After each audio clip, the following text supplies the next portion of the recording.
A beautiful start to our day today, but we could see some isolated thunderstorms later on tonight. A low of 62 degrees, and the rest of the week is looking like rain as well. I'll have those full weather updates for you later on in the 6 o'clock report.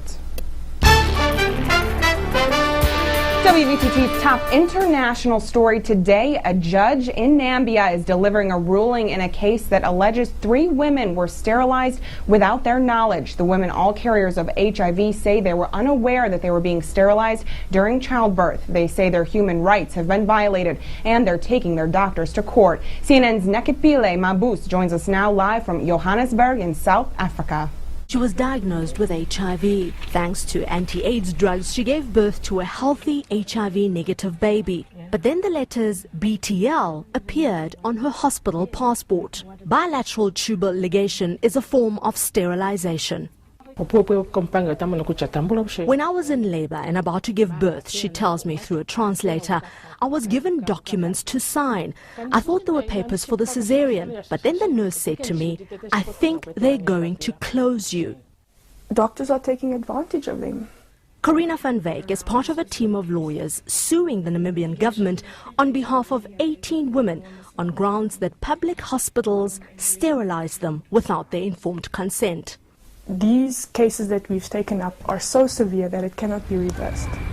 3 of the 18 cases are awaiting judgment from the High Court.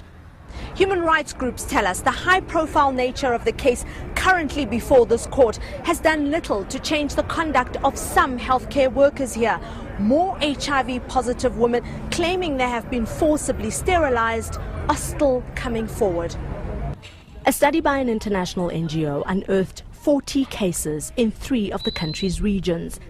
AIDS activist Jenny Gatsi Mallet helped conduct the research. She says doctors working for the state have told her they're just following guidelines. And it was a directive to say any woman who tests is positive for HIV should be sterilized straight away. Is the sterilization of HIV positive women policy, government policy in Namibia? No, it's not at all. But the allegation is that many of these women were made to sign papers giving consent for sterilization while they were in labor. Do you think that is ethical? If that's so, then that is not ethical. That's very clear. That's not our position. We have the court case going at this stage. It really revolves around that, clarifying what really was the situation in these particular cases. Everything hinges on the High Court case. If the judge rules in the woman's favor, a flurry of claims are likely to follow. And there are many, like Handumbo, who would want to see the doctors involved, if found guilty, punished.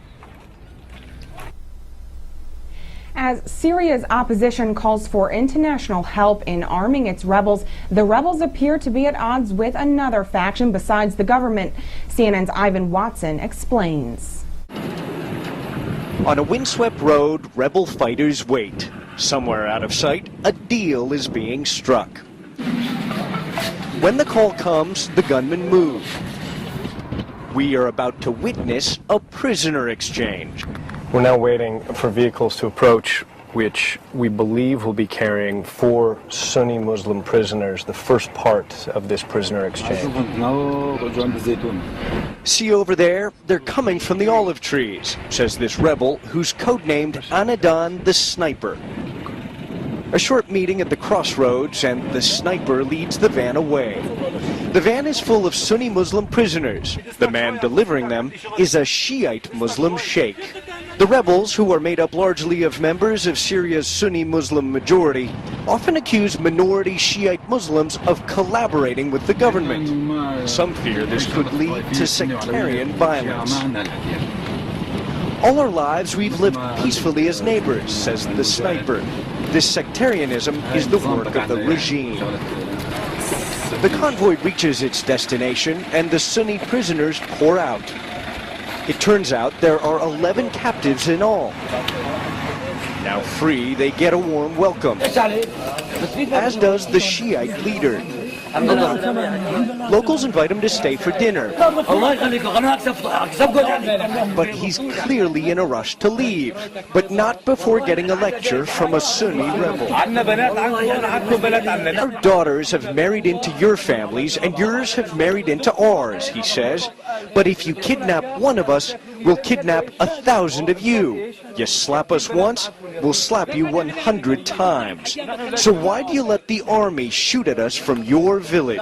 The question goes unanswered. The Shia leave with 11 prisoners. One of them looks like he's been beaten. The Shia tell us they were truck drivers delivering fuel who were captured by armed men. At this delicate moment, that's the only explanation either side offers for what really happened here.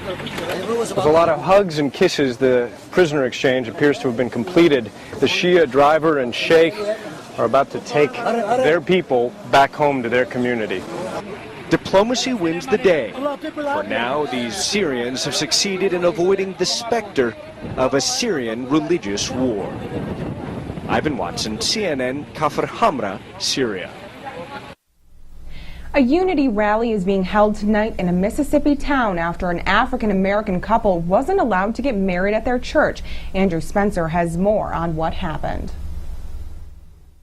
Why didn't those people stand up in the beginning? If it was such a minority of people, why didn't the majority stand up and say, in God's house, we don't do this? Charles Wilson and his wife Tiandria are angry because of what happened 2 days before their wedding. Some of the members of the congregation got upset and decided that no black couple would ever be married at their church. First Baptist Church in Crystal Springs, Mississippi has never had an African-American wedding in its 129-year history. This had never been done here before, so it was setting a new precedence, and there were those who reacted to that. The church's pastor, Stan Weatherford, told Jackson, Mississippi TV station WLBT it was a small yet vocal group, and he did what he thought was best by asking the Wilsons to take their wedding elsewhere.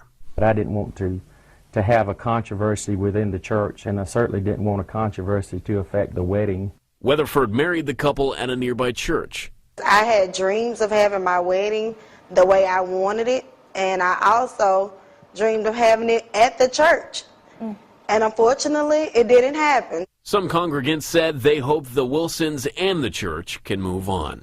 I would say I'm sorry this happened, and would you forgive the people who caused it? Because we're going to try to. As for the Wilsons, Tiandria has been a member of First Baptist for more than a year. Charles said he was looking forward to joining, but now they don't feel welcome or at home. All we wanted to do in the eyes of God was to be man and wife in a church that we thought we felt loved. I'm Andrew Spencer reporting. A 9-year-old boy is fighting for his life tonight after investigators say his father shot him in the head. It happened Saturday in Massachusetts. Police say the dad killed his daughter and himself. Bree Sisson has more. Sunday, an Oxford family was understandably not ready to speak to the media, asking anyone who knocked on their door to respect their privacy. Candles and flowers are placed at the home on Main Street where investigators say Daryl Benway shot his son Owen in the kitchen, killed his daughter Abigail in the master bedroom, and then killed himself. I know it's serious because I've been here 43 years and nothing like this has ever happened. They said something's wrong. But I don't know what it is, but I know it's bad. On Daryl Benway's Facebook page, that same disbelief. Most simply saying, "My thoughts and prayers are with you." But some asked, why the children? It's a horrible situation. We have a 7-year-old girl dead, a 9-year-old boy wounded. It doesn't get any worse than this. District Attorney Joseph Early hinted at troubles in the marriage being a focus of the investigation. Kelly Benway and the decedent had been married. They had been separated. Kelly Benway's Facebook page also gives clues that there was trouble for the couple. Saturday morning before the shooting, she posted, "Don't just believe what you hear, it's lies. If you want to know, just ask me yourself." Then, "It's about time I took control of my own life." But if there were problems, friends and neighbors say the couple didn't let it affect their friendships with others. He's very friendly, and he's always out to help you if you need help, and nothing. I mean, there's nothing like that. I mean, there's nothing. Never had a problem. Owen and Abigail's school will host grief counselors on Monday and Tuesday. Stay locked on News Channel 25 WVTT for all your latest breaking news. Sports is next. Keep it here, Twin Tiers.